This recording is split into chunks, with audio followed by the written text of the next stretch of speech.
What's going on, everyone? How are you guys doing? Another episode, just my opinion reviews. Got Lamont downstairs. We are talking Green Lantern. Beware My Power. This is a DC animated film that came out in 2022, rated PG-13, 1 hour and 28 minutes.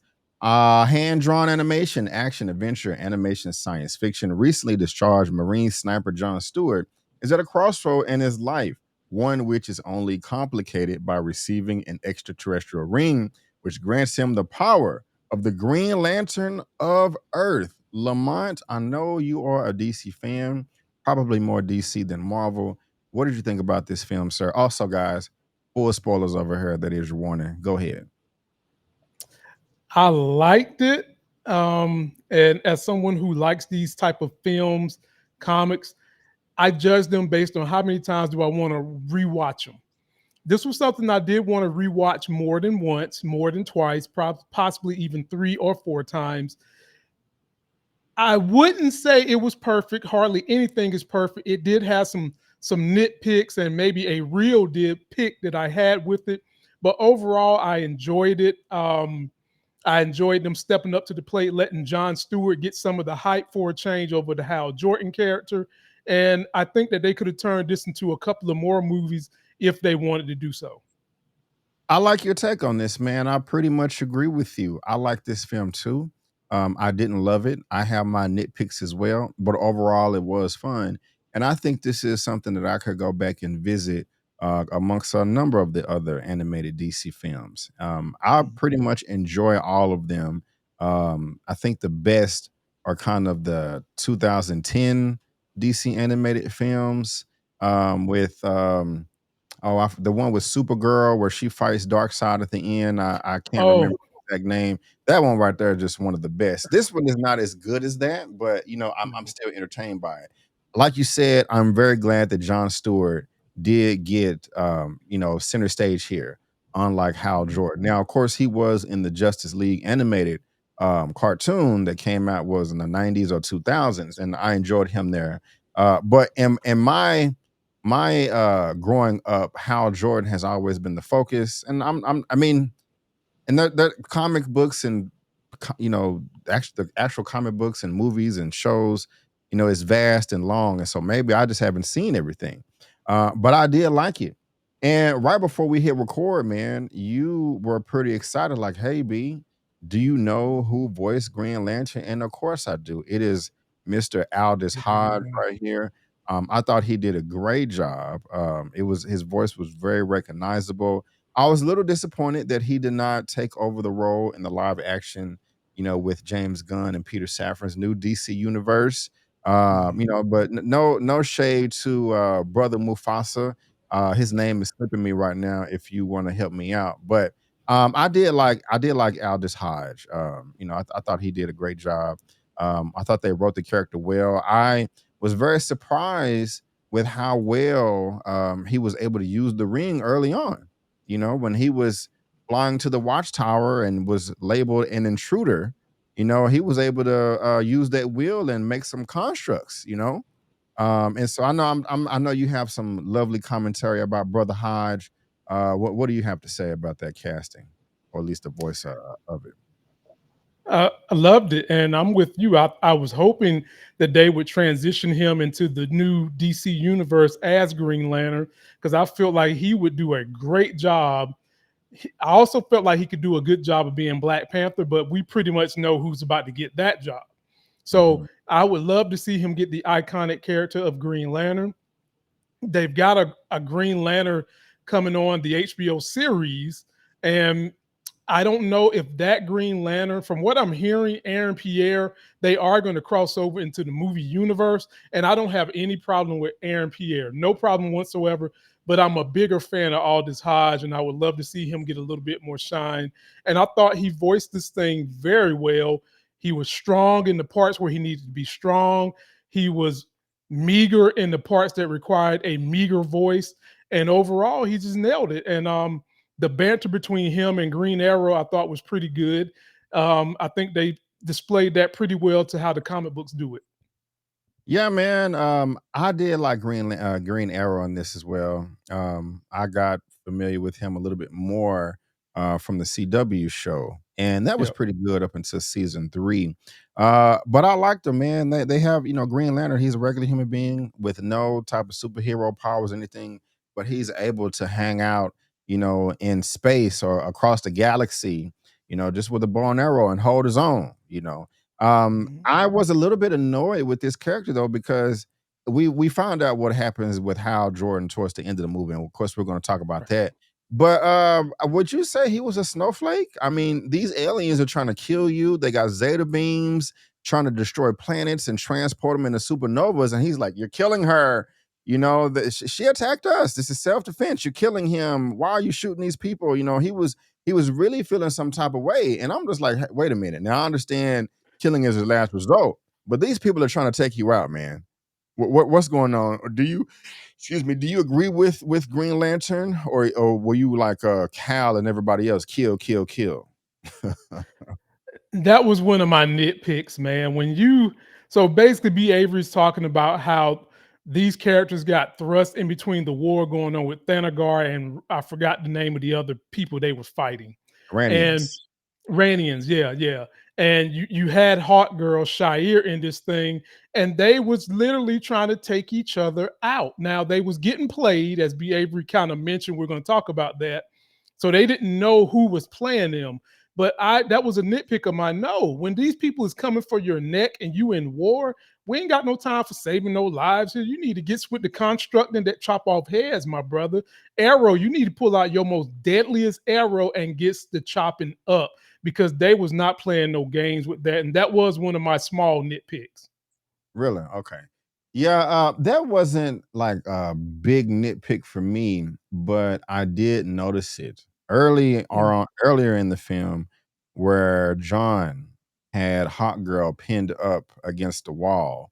I forgot what construct it was, but it seemed like he didn't have control. And I was with Green Lantern right there. Not Green Lantern. I was with Green Arrow at that point. Like, okay, you're killing her, let's interrogate her, ask some questions, get some answers, then move forward. Like, this is not the best route to go. But like later on, where one of the aliens that was teamed up with Sinestro was choking him by the throat, Mhm. and Hal Jordan had emptied the magazine into the alien and blew some holes in him. I was like, what is he supposed to do? Like, I mean, come on now, Green Arrow, like you're tripping. Like they're trying to kill you, man. So yeah, that was quite interesting. Let me go ahead and get this out of the way. A nitpick of mine is I did not like the fact that Oa was destroyed. This is Mhm. Oa. Now, again, I am not a DC expert. Okay. Maybe in the comics, Oa gets destroyed all the time, by this faction, this group, whatever.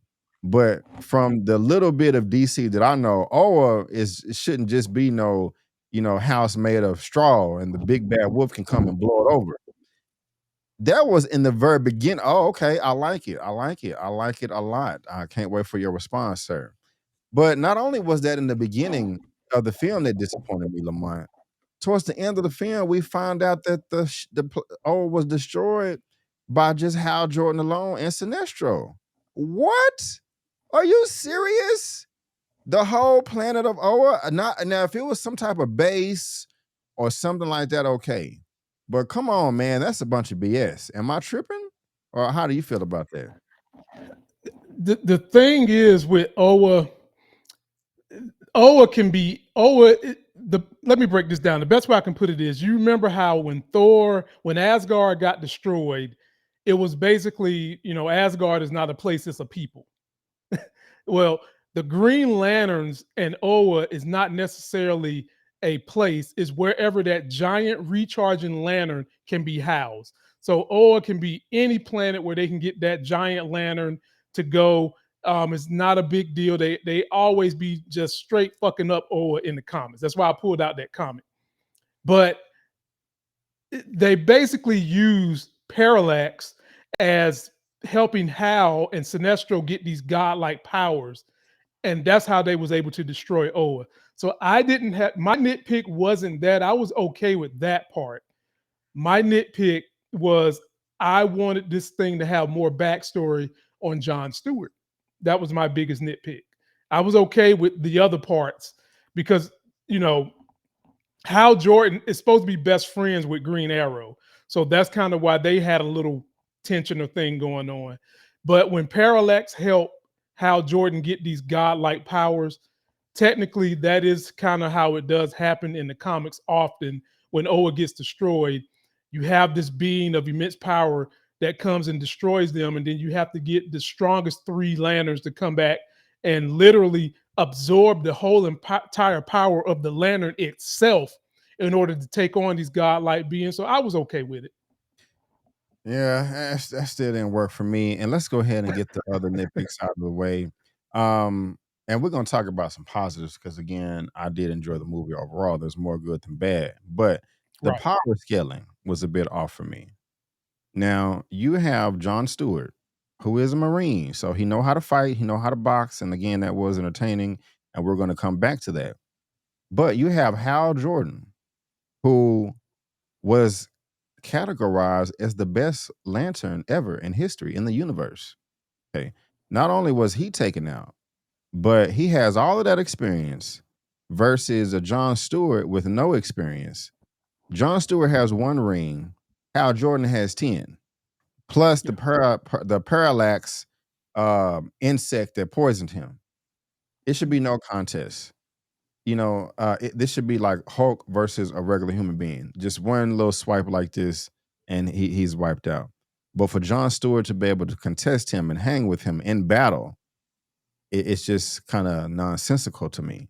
Now that doesn't mean that I did not enjoy all the other fights in the movie, but this was towards the end, and I was just like, okay, this is kind of clocking me out a little bit here. How do you feel about that, sir? What is your response, if any at all? I 100% agree, but I get where they was trying to make it, since Parallax is kind of taking over Hal Jordan. They was trying to make it feel as though there was an internal battle going on with him, which is why he didn't display his full entire arsenal of power. Because what you're saying, B, is completely true. It's completely true. This is not a fight. Dude has God level power at this point. There's nothing you can do with him. I mean, he could whip Superman ass. But inside, there was a battle going on with Hal Jordan and Parallax. And the reason why you didn't see a more ass whipping was because there was a mental battle going on that kind of caused him not to power up as much as he should be. But I do agree, this should have been a clean molly whopping. That's what they used to say back in my day in high school, molly whopping. Right on, man. Well said. I can give you that. That is a good argument. I was kind of leaning that direction in the first place. And also, let me add this. I've seen pretty much all of the DC animated films. Like it's a lot of them. Since I think the first one came out in 2007 or 2005. It was a Justice League New Frontier or something like that, or Justice League or Superman Doomsday. One of those I've seen. I haven't seen this one. This was my first time watching this one, so I just want to let y'all know. I have seen Green Lantern First Flight, and I have seen Green Lantern Emerald Knights, and I really do like Emerald Knights. Oh Um, yeah. that was a good one. I thought that James Gunn and Peter Safran should have like a Green Lantern show covering that, but then have the movies covering Hal and John and Guy Gardner, but whatever. Um, okay, so back to the Hal Jordan in this. Now, well, I don't know. I want to answer from you. Did you suspect him to be evil? Me, not at first. Um, I don't know if I want to call it a plot hole, but it looked either he was lying. I guess he was lying when he was talking about the Zeta beam Hmm. malfunction and he tried to plug it up. Maybe he didn't try to plug it because I was thinking when he was retelling the story, like, wait a minute, you released your ring so Sinestro couldn't possess it. I thought you got knocked the hell out by the Zeta beam. Hmm. I just thought about that. Maybe you can clarify that for me. I was gonna say though, I am glad that he just did not turn evil. I'm glad that he was poisoned. His mind, his body, his soul, whatever was hacked, was infiltrated by some evil Hmm. force, some evil entity. So, I mean, this is Hal Jordan. You know what I'm saying? So him, if he just, I want to be bad, I wouldn't have liked that. So I like the fact that it was not under his control. Do you have any response to anything I just said or commentary, anything like that?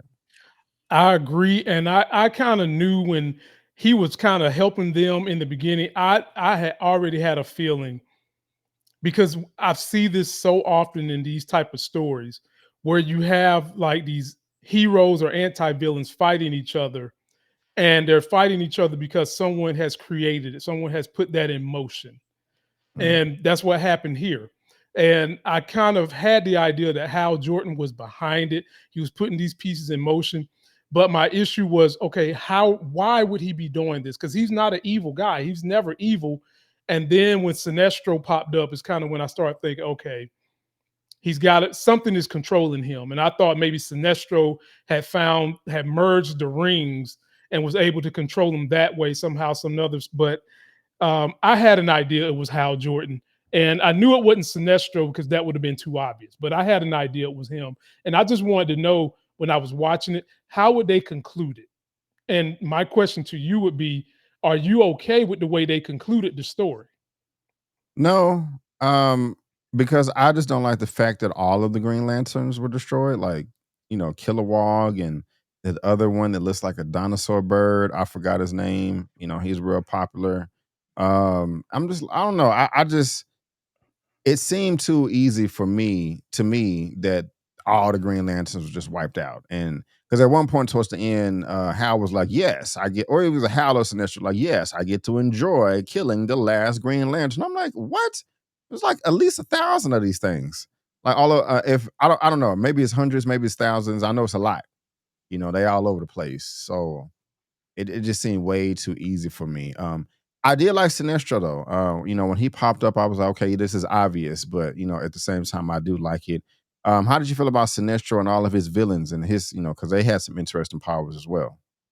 I loved it, man. I was very intrigued by it. I like this spin they put on Sinestro, but a gripe that I do have with the lanterns and the core, I get Sinestro is kind of core to the story, but let's move on beyond Sinestro. For real. There are Okay. other great stories and great nemesis to the Lantern Corps besides Sinestro, besides Parallax. Those are probably the two that we've seen on screen the most. There's other people that they fight, and I'm kind of like, let's not make no more Green Lanterns where Sinestro is the main villain or Parallax. Let's move on. Some of the other space-based characters that they had to. I mean, they've had to fight Mongol. Mhm. They've had to go to War World and fight. They have had some battles. Let's move on to those. I was okay with Sinestro and his buddies, but I'm getting as how can I say this? I'm getting Sinestro fatigue. Wasn't Sinestro in First Flight, Green Lantern First Flight too? Yes, Yeah, and I think they got like a whole bunch of different like Green Lantern cores. Like they got the green, the yellow, the red, the white. I think they got a blue. it's a Uh, blue. Yeah, they got a purple. They got a black. They got a purple. I think I don't know. I know they got like at least all five. 10, all 10 colors that was on Old Boy Finger. Oh, okay, okay. I'm finna ask Chat GBT. Well, I can ask later or whatever. How did you feel about Hawk Girl? Because I know I told you I had some questions or not questions, but some thoughts on her. How did you feel about Uh, her? Not really the casting, the voice. I mean, you can comment on that if you want to, but just the character. Not as tough if I would like to see her.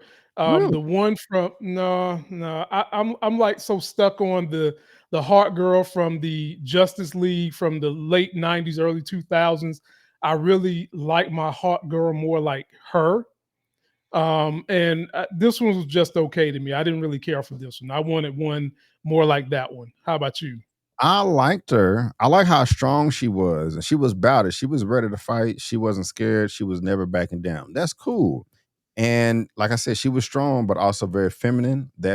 I like that in real life. No, a woman doesn't have to be strong, but if you happen to be strong and can beat ass and still have a little bit of femininity to you, I mean, hey, that's cool. That's a nice little bonus. I did not like her attitude though. She was stupid. I mean, damn, like I like that you about it, but at the same time, can we ask some questions? Why are you trying to kill everybody before we get some answers? And so not Hal, but John had to check a few times, like, wouldn't it make sense if we get some ask some questions first, get some answers, you know. So I like how, noble she was and ready to fight, but I was at the same time like, man, will you calm your ass down? Okay. You But tripping. B, honestly, that version of her is more germane to the comics than the Sierra that I'm talking about, I like literally Thanagar, she is nothing. Just picture Conan the Barbarian as a woman. That's what she is. She's just a big, strong woman that's carrying a mace, and she's not an investigator. She doesn't have those type of thought processes, which is why I'm saying I like the one that they had in the Justice League so much because she was all those things, but she was also kind of smart with it. But this is really who she is, man. She's not that bright, but she can swing an axe. She can be feminine. She can swing a mace. She's got them wings. But this is who she is in the comics, bro. Okay. What did you think about Vixen? I think she was at the very beginning. That was a sister with a totem that can kind of transform into the animals. Right. Would have been nice to see more of her. What did you think about Vixen? I was wondering were they gonna let John Stewart get them panty draws. That's what I was wondering. Did he get the paint draws in the comics? uh, in the comics, Vixen was fighting Shire at one point in time in the comics over John Stewart. They was fighting, and he had a relationship with both of them. So I thought they was going to play it out here, but they didn't. And I would have liked to see more of her too. Honestly, they did give her. She does have her own. It's either a film or a cartoon where they kind of centered everything around her. And I think they did a good job of the writing in that cartoon. So I think they could have had a little bit more of her here. And I would have enjoyed to see her teaming up. That's what's up. And I haven't seen that show. I'm assuming it's called Vixen. Yeah. Uh, Yeah. have you seen it? I've seen it. It's pretty good. What It's pretty good. channel? What network or It company? was on HBO, but I'm assuming it's not anymore. But it was definitely on HBO for Do you sure. see do you see which one it could be? Because I just typed in Vixen and 2015, click on that one. right here. Yeah. Okay, let's see what we got right here. Yeah, Vixen is based DC character. Is this an Yeah. animated show or okay? Yeah. It's animated. It's Okay, animated. okay. And you have seen it, right? Oh, I seen it. It's pretty good. Yeah, it's Oh, definitely cool. a 7. Like they're saying right there, it is definitely a 7 for sure. You need to check that out. I will check it out. I may cover it on the show. People was like, "Hey, B, you gotta cover more black content," and hey, we can definitely add this one to the list. Now, are you familiar with Mr. Adam Strange, the man that pulled up on the Zeta Beam with the jetpack? Plow, plow, plow. Are you familiar with him? Do you like him at all, or no? Nothing. I'm not as familiar with him as I am with some of the other characters, and every time I've seen a depiction of him, I haven't liked it, and I didn't like it here either. Mm, okay. I did like Martian Manhunter. They had him all cut up and swole, like he was doing some push-ups and Hmm. pull-ups before, they shot his scene. It would have been nice to have a little bit more of him. But one thing, Lamont, though, that did hold up with all the other DC animated films with this one is the action and the choreography. I always say with my superhero comic book adaptations, whatever it is, I want a full display of all powers and abilities from my characters. And you normally don't have that problem with that in animated stuff, but they showed up and showed out for me in this one. I was not let down. I was very, very entertained by the action, the fight, and the choreography. How'd you feel about that? 100%. This was one of the strongest points of the show. The action, the choreography, the fight scenes. It was amazing in this show. I enjoyed it. I liked the music that was associated with some of these fight scenes. I enjoyed all that. Like I said, my biggest nitpick was I felt like they could have spent a little bit more time on John Stewart's backstory, a little bit more time of him and Vixen, him slapping monkey flip cheeks, something like that, but they didn't. And I think that what they did was good. It just wasn't perfect. I feel you, man. You brought up the music and the composer for this film. His name is Kevin Ripple. This is what the gentleman looks like right here. And the director for this is Jeff Waymaster. He did Justice League War World and Justice League Society World War II. I haven't seen that. Oh, this is something new. Batman Nightfall Part 1. What the hell is this? Okay. It All ain't right. came out yet. Yeah, yeah, okay, well, we're gonna put that on the list. And by the way, Lamont, have you seen all the Justice League Crisis Infinite on Earth Part 1, 2, and 3? Yeah, man, I seen him. Oh, you sound disappointed. Save that I mean, thought. if he Save that. okay, Save that okay, thought. okay. Lamont, what are your final thoughts, if any at all, for Green Lantern? Beware my power. We need more of this Green Lantern. We need to see how he's going to reestablish the Lantern Corps. I don't see why you do this story and you don't have him go back and reestablish the Corps, go back and get the Guardians and all the things he's got to do. I think you have to do that, and hopefully, we'll get a chance to see that in the future. Same. I also like the fact that his training with the ring was a bit rushed, but it still made sense. I mean, it's a power ring, so to be able to download information and have training programs and just kind of teach him the lore, that worked very, very well to me. And I also like the fact that Green Arrow knew so much about the ring. Like, hey, you gotta use the charger, the battery pack. You gotta say the oath, and that makes sense. I mean, that him and Green Arrow and Hal Jordan have a long relationship, so they Mhm. would know, and that showed how much passion he had at the very beginning of the film. Like, you killed our friend. Where's our friend? So, I enjoyed it overall. I like the fighting. I like the characters. I like the story. The plot, though, could have been buttoned up a little bit more, and the power scaling was a bit off. But I do want to see more of this, or I enjoyed it overall, and I like all of the other DC animated films as well. If you're watching this on my channel, subscribe to Lamont right here. Link is in the description. And if you're watching this on Lamont's channel, please subscribe to my channel. We both will really appreciate it. We also did a review for uh, Michael Jai White's Trouble Man. And so if you like Michael Jai White and you like martial arts, me and Lamont have a review for you there. Also, right now, Tyler Perry released a new film called Tyler Perry's Finding Joy. And because of that, I have a little Tyler Perry marathon. I got Why Did I Get Married 2 reviewed on my channel. Family That Prays, Medea's Family Reunion, Good Deeds, Daddy's Little Girls, Diary of a Mad Black Woman. I mean, I got a lot of Tyler Perry stuff. So just make sure you subscribe and check that out too if you are a Tyler Perry fan. I'm mostly covering all the positive stuff. But guys, we want to thank you so much for tuning in. And before you go, don't forget, I'm B. Avery. That's Lamont. And that's just our opinion. Peace out. And we'll see you next time.